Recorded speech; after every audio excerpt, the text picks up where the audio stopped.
Narayanpur mini ষ্টেডিয়ামত দীনেশ মহন্তৰ সৌৰণীত prize money football final খেল প্ৰতিযোগিতা মিনি ষ্টেডিয়ামত নাৰায়ণপুৰ ক্ৰীড়া সংঘৰ উদ্যোগত 12তম দীনেশ মহন্তৰ সৌৰণীত মুঠ 8টা দলে অংশগ্ৰহণ কৰা ফুটবল প্ৰতিযোগিতাখনৰ চূড়ান্ত খেলখন আজি অনুষ্ঠিত কৰা হয়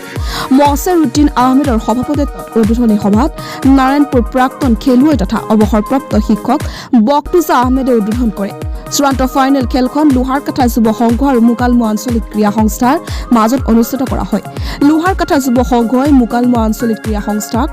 4-0 গলত পৰাজিত কৰি চেম্পিয়ন ট্ৰফি লাভ কৰে দ্বাদশ বাৰ্ষিক দীনেশ মহন্তৰ সৌৰণী প্ৰাইজমণি ফুটবল প্ৰতিযোগিতাৰ আজি চূড়ান্ত খেলখন অনুষ্ঠিত হৈ যায় আজি চূড়ান্ত খেলখন মুকালমুৱা আঞ্চলিক ক্ৰীড়া সংস্থা বনাম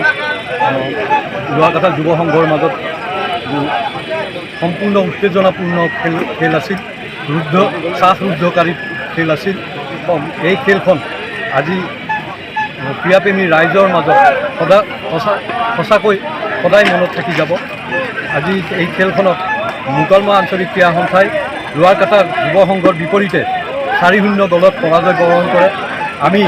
এই জগতে দুয়োটা দললৈ আমি কৃতজ্ঞতা জ্ঞাপন কৰিছোঁ তেওঁলোকে আমাক সুন্দৰ খেল এখন উপহাৰ কৰিলে ক্ৰীড়াপ্ৰেমী ৰাইজৰ মাজত আৰু লগতে আমি উদ্যোক্তা কমিটি হিচাপে বৃহত্তৰ নাৰায়ণপুৰ ক্ৰীড়া সংঘৰ তৰফৰ পৰা আমি সমূহ আপোনালোকৰ জৰিয়তে ক্ৰীড়াপ্ৰেমী ৰাইজলৈ কৃতজ্ঞতা জ্ঞাপন কৰিছোঁ আৰু অনাগত দিনত আপোনালোকৰ পৰা মৰম চেনেহ আৰু সহায় সহযোগিতা আমি পাম বুলি আমি আশা পুহি ৰাখিছোঁ ধন্যবাদ সংঘৰ এই চূড়ান্ত খেলখনত আমি বিজয় সাব্যস্ত কৰিছোঁ মানে আমি মুকালমুৱা মাছাক আমি 4-0 গলত পৰাভূত কৰি আমি চেম্পিয়ন খিতাপ অৰ্জন কৰিছোঁ লোহাৰকাঠা যুৱ সংঘই গতিকে আমাৰ খুব ভাল হৈছে খেলখন আৰু প্লেয়াৰখিনিও আমাৰ ভাল সেইকাৰণে আমি মোটামুটি সেই ঘাঁহি মাৰিবলৈ আমি সক্ষম হৈছোঁ আৰু গতিকে বাকী পৰৱৰ্তী আমাৰ বহু ঠাইত গেম আছে আমি